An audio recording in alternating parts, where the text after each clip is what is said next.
সুপ্রভাত বন্ধুরা। আজ আমি তোমাদের পঞ্চতন্ত্রের আরও একটি নতুন গল্প শোনাবো। আর আজকের গল্পের বিষয় হলো বন্ধুত্ব। এক গভীর জঙ্গলে বহু প্রাচীন একটা কুয়ো ছিল।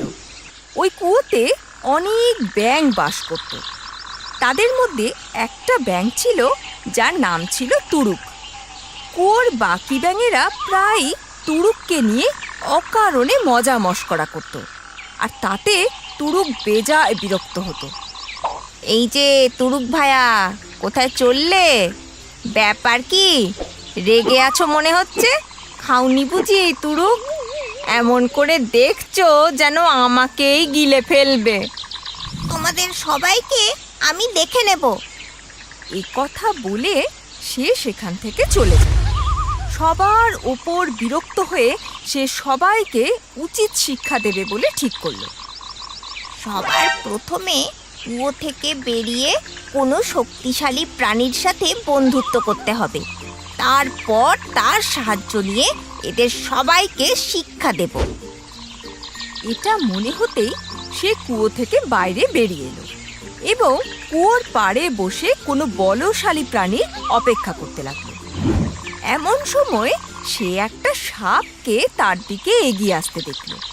তাকে দেখতেই তুড়ুকের মন উল্লাসে ভরে গেল। ও জানতো যে এই ভয়ানক সাপই পারবে ওর সমস্ত শত্রুকে খতম করতে, আর কেউ আমার পেছনে লাগতে পারবে না। এ কথা চিন্তা করেই তুড়ুক সাপের কাছে গিয়ে হাজির হলো এবং তাকে বলল, আমার নাম তুড়ুক। আমি তোমার সাথে বন্ধুত্ব করতে চাই। তুমি কি আমার বন্ধু হবে? সাপ হিস হিস শব্দ করে বলে, কি বললে তুমি? তুমি আমার সাথে বন্ধুত্ব করতে চাও? হ্যাঁ বন্ধু, তুমি একদম ঠিক শুনেছ। আমি তোমার বন্ধু হতে চাই। সাপ অবাক হয়ে বলল, আমি তো আমার জীবনে প্রথমবার এমনটা শুনছি এবং দেখছি যে একটা ব্যাঙ সাপের সাথে বন্ধুত্ব করতে চাইছে। তুমি কি জানো না যে ব্যাঙের স্বাদ সাপের খুব পছন্দ? আমি জানি, তবুও আমি তোমার বন্ধু হতে চাই, কারণ এই বন্ধুত্বে আমাদের দুজনেরই ফায়দা। তুড়ুক হাসতে হাসতে বলল, এতে আমার আবার কি লাভ হবে? সাপ তুড়ুককে জিজ্ঞেস করলো, আসলে হয়েছে কি, যে কুয়োটাতে আমি থাকি সেখানে আমার বেশ কিছু শত্রু থাকে। তাদের ঠাট্টা তামাশা আর কথায় আমি বিরক্ত হয়ে গেছি। ওদের জন্য আমার জীবনটা নরক হয়ে গেছে।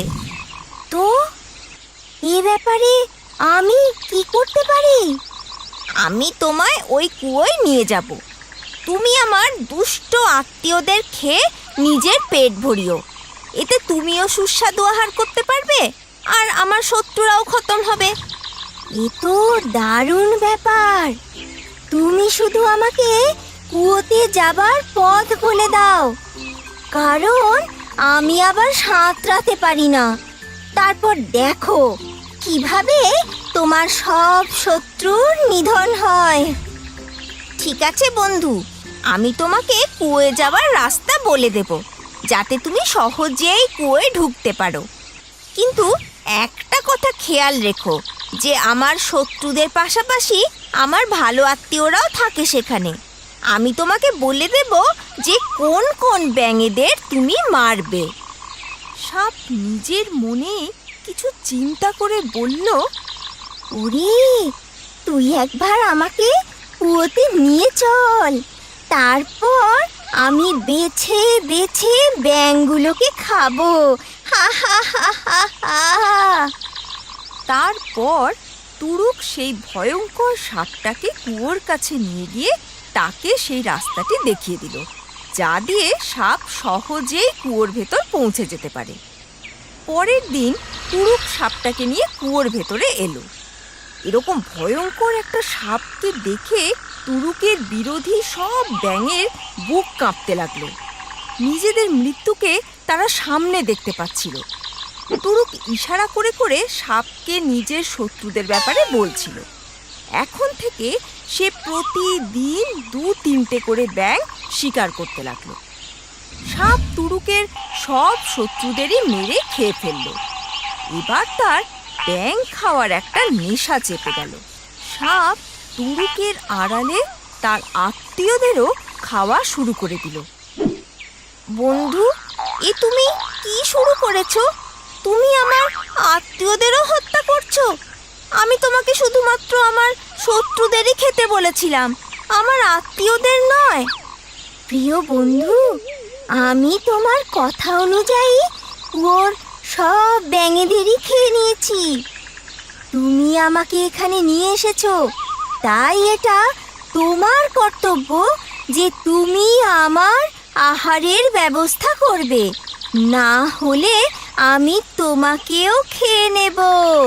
হা হা হা হা। তুড়ুক বুঝে গিয়েছিল যে তার জীবন সংকটে, কিন্তু সে ছিল ভারী বুদ্ধিমান। নিজের প্রাণ বাঁচানোর সে একটা উপায় ঠিক করলো।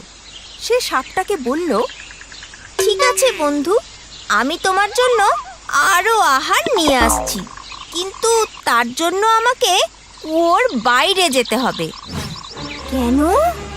তুমি তো জানো যে এই কুয়োর সব ব্যাঙ শেষ হয়ে গেছে। আমি অন্য কোনো কুয়োয় গিয়ে সেখানকার ব্যাঙেদের সাথে বন্ধুত্ব করে তাদেরকে ফুসলিয়ে ফাসলিয়ে এখানে নিয়ে আসব। আর যদি তুমি ফিরে না আসো, তাহলে কোথায় আমি তোমাকে খুঁজে বেড়াবো? তার থেকে বরং আমিও তোমার সাথেই যাই। আরে, এ তুমি কি বলছো? তুমি সাথে থাকলে কোনো ব্যাঙ আমার সাথে বন্ধুত্ব করবে না। তুমি একদম চিন্তা করো না, শুধু একটু ধৈর্য ধরো। আমি তোমার জন্য এখানেই আহারের ব্যবস্থা করব।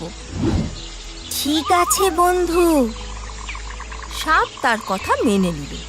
কুয়ো থেকে বেরিয়েই তুড়ুক পালালো। ও ভাবছিল যে আমি সাপটার উপর ভরসা করে কি বোকামিই না করেছি।